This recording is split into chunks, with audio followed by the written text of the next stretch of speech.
Il existe des blessures invisibles qui ne laissent aucune trace sur la peau mais marquent profondément l'âme. Des silences trop lourds pour être exprimés, trop profonds pour être partagés. Ce ne sont pas toujours les coups du destin ou les caprices du hasard qui nous brisent. Parfois, ce sont des mains humaines, celles de nos proches, de ceux en qui nous avions confiance, des amis, des frères, parfois même des croyants. Et lorsque ces blessures viennent de ceux-là même qui auraient dû nous aimer, la douleur prend une autre dimension. L'injustice devient personnelle. La question surgit, où est Dieu? Pourquoi a-t-il laissé faire? Pourquoi le mal semble-t-il avoir eu le dernier mot? Aujourd'hui, nous n'apporterons pas de réponse facile, mais nous entrerons ensemble dans ce mystère, pour ressentir, pour contempler, et peut-être découvrir que Dieu, dans sa sagesse infinie, peut transformer même nos blessures en lumière. Elie Wiesel était encore un adolescent lorsqu'il fut déporté à Auschwitz, puis à Birkenau. Il n'était pas simplement un garçon parmi tant d'autres. Il était un jeune mystique, profondément croyant, passionné par Dieu, animé par une foi simple et sincère. Mais ce qu'il allait voir allait briser plus que son innocence. Il allait voir l'indicible. Il allait respirer l'odeur de la chair brûlée.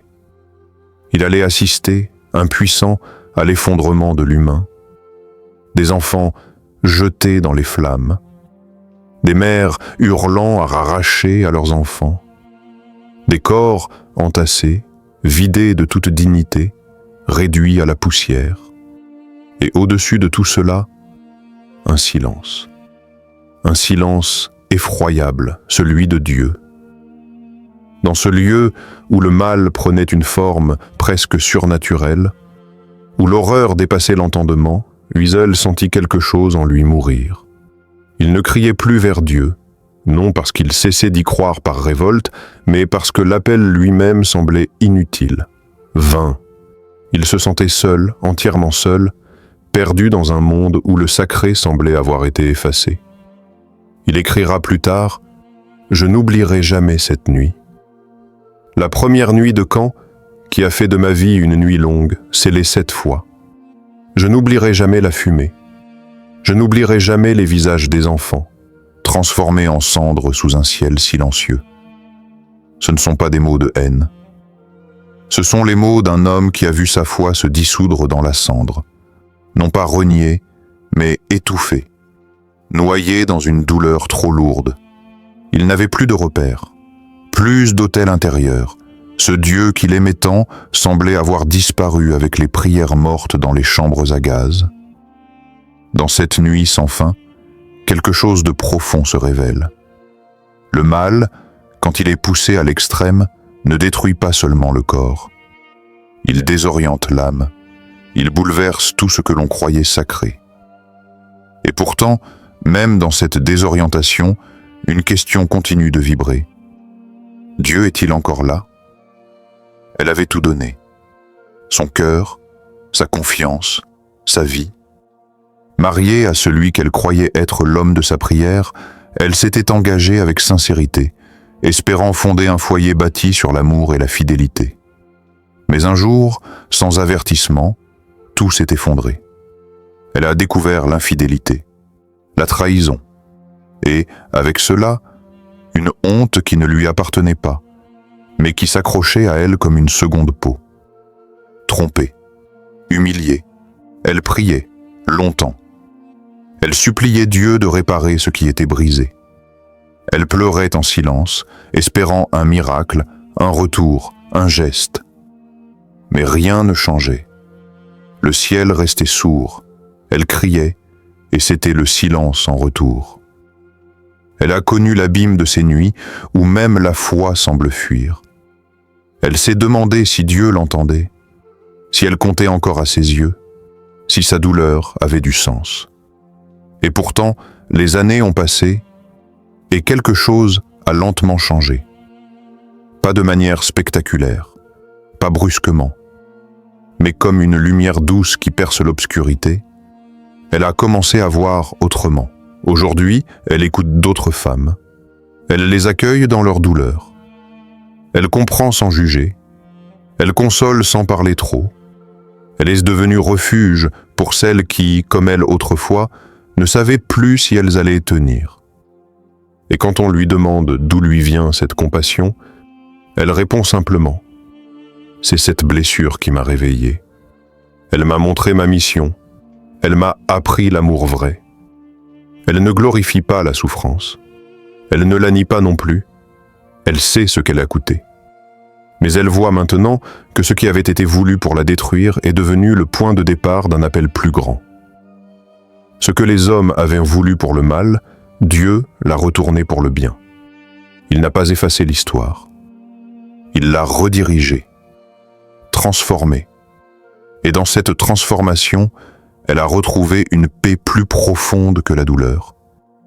Il n'était coupable de rien. Il n'avait fait que le bien. Il avait aimé, guéri, relevé, pardonné. Et pourtant, c'est lui qu'on a trahi. Judas, l'un des siens. Pierre, son ami proche. Tous, en vérité, l'ont abandonné. On l'a insulté. On l'a frappé. On s'est moqué de lui. On l'a traîné comme un criminel. Puis on l'a cloué sur une croix, exposé au regard du monde, nu, humilié, brisé. Là, suspendu entre ciel et terre, rejeté des hommes, Jésus a crié. Ce cri, déchirant, bouleversant. « Mon Dieu, pourquoi m'as-tu abandonné ?» Même lui, le Fils, a goûté cet effondrement. L'absence, le silence de Dieu au plus fort de la douleur. L'abandon dans sa forme la plus crue. Il sait ce que c'est. Il connaît l'injustice. Il connaît l'angoisse. Il connaît la trahison. Et pourtant, ce lieu d'horreur est devenu le lieu du salut. Cette croix, qui semblait signe de défaite, est devenue le point de retournement de toute l'histoire humaine. Ce moment de ténèbres est devenu source de lumière pour le monde entier. De cette douleur est née la rédemption. Du rejet est née l'acceptation. Du silence de Dieu a jailli une parole qui sauve. Peux-tu imaginer que ta propre croix, aussi lourde soit-elle, puisse devenir lieu de passage ? Que ta blessure, si profonde soit-elle, puisse être touchée par ce même amour qui a traversé la mort. Ferme les yeux un instant. Reviens à cette douleur en toi, cette trahison, cette injustice, ce moment que tu aurais voulu effacer. Et si c'était là, c'était là. Précisément là, que Dieu voulait commencer quelque chose de nouveau, non pas en annulant ce qui s'est passé, mais en le traversant avec toi, en y plantant, doucement, une semence de vie. Parce que ce que le monde appelle mort, Dieu peut en faire résurrection. Dieu ne cause pas le mal. Il ne pousse personne à trahir, à blesser, à humilier. Il ne programme pas les injustices, ni les violences, ni les silences qui détruisent. Mais il ne détourne pas non plus le regard. Il ne s'en lave pas les mains. Il ne fuit pas les lieux où la douleur est trop grande. Il est là, présent dans le chaos, présent dans le cri, parfois silencieux, oui, mais jamais absent, jamais indifférent. Dans un camp de concentration, Elie Wiesel a vu l'horreur. Un enfant pendu, le supplice lent. Quelqu'un a murmuré « Où est Dieu ?» Et Wiesel a écrit cette phrase bouleversante. « Où est-il » Là, suspendu à cette potence. Ce n'était pas une réponse théologique. C'était un cri, un vertige, une intuition. Peut-être que Dieu ne s'est pas éloigné. Peut-être qu'il était là justement là, souffrant avec l'enfant, suspendu lui aussi, présent dans l'injustice, mais non complice, présent dans la douleur, mais sans la provoquer, présent pour porter avec, pour transformer de l'intérieur ce que le monde avait déclaré sans espoir. Le Christ aussi a été suspendu, sur une croix, non pour nous éviter la douleur, mais pour entrer en elle, pour la sanctifier, pour dire à l'humanité tout entière « Je suis là, même ici, Surtout ici, Dieu ne promet pas une vie sans nuit, mais il promet d'en faire surgir l'aube.